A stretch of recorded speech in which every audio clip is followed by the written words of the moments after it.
Ramón Blanco Erenas Riera y Polo, first Marquis of Peña Plata, was a Spanish brigadier and colonial administrator. Born in San Sebastián, he was sent to the Caribbean in 1858 and governed Cuba and Santo Domingo. In 1861, he returned to Spain but was then sent to the Philippines. Afterwards, he returned to Spain and served in the Third Carlist War, where he attained the rank of brigadier. He served as Captain General of Navarre after taking part in the 1876 offensive in the Valley of Bastogne. He acquired his marquisate during this time. He was sent to Cuba as Captain General in April 1879, and was involved in the Little War. He returned to Spain in November 1881 and served as Captain General of Catalonia and Extremadura, Governor-General of the Philippines.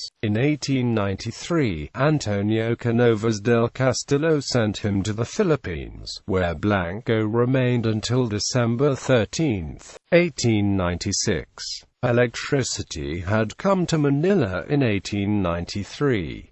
In 1895, Blanco announced in the 1895 Philippine Exposition that a great future is predestined for the archipelago. Blanco was forced to deal with the independence movement led by Katipunan. On the whole, Blanco adopted a conciliatory stance, seeking to improve Spain's image in the face of world opinion. Nevertheless, he placed 8 provinces under martial law. These were Manila, Bulacan, Cavite, Pampanga, Tarlac, Laguna, Batangas, and Nueva Ecija. They would later be represented in the 8 rays of the sun in the Philippine flag. Arrests and interrogations were intensified and many Filipinos died from torture. When the revolution broke out, José Rizal was living as a political exile in Dapitan and had just volunteered to serve as a doctor in Cuba, where a similar revolution was taking place. Blanco permitted Rizal, who wished to dissociate himself from the Philippine Revolution, to serve in Cuba to minister to victims of yellow fever. Rizal nevertheless was arrested en route. Blanco could do nothing about it. He had been forced out of office on December 13. The governor had been attacked by conservative forces for being too conciliatory towards the Filipinos who sought independence. These parties had sent a complaint to Madrid.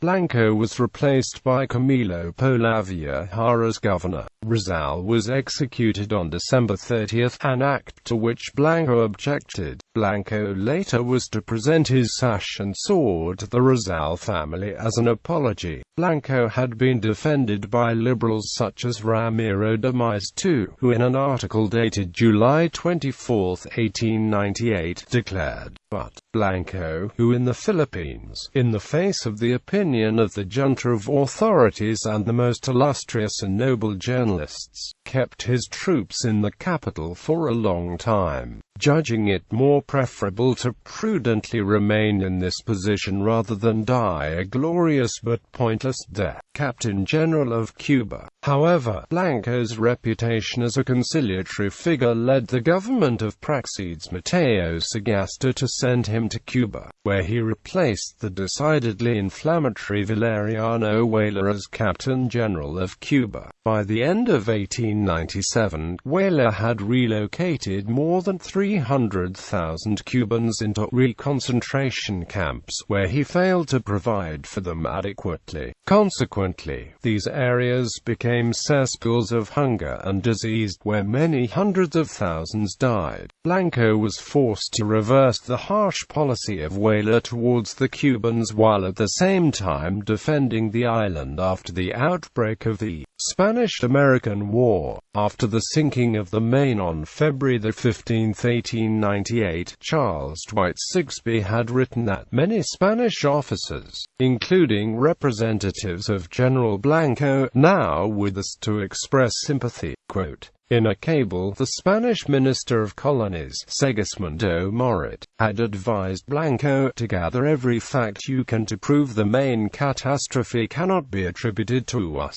Blanco proposed a joint Spanish-American investigation of the sinking. On March 5, 1898, Blanco proposed to Maximo Gómez that the Cuban generalissimo and troops join him and the Spanish army in repelling the United States in the face of the Spanish-American War. Blanco appealed to the shared heritage of the Cubans and Spanish, and promised the island autonomy if the Cubans would help fight the Americans. Blanco had declared, "As Spaniards and Cubans we find ourselves opposed to foreigners of a different race, who are of a grasping nature. The supreme moment has come in which we should forget past differences and, with Spaniards and Cubans united for the sake of their own defense, repel the invader. Spain will not forget the noble help of its Cuban sons, and once the foreign enemy is expelled from the island, she will, like an affectionate mother, embrace in her arms a new daughter amongst the nations of the New World who speaks the same language, practices the same faith, and feels the same noble Spanish blood run through her veins."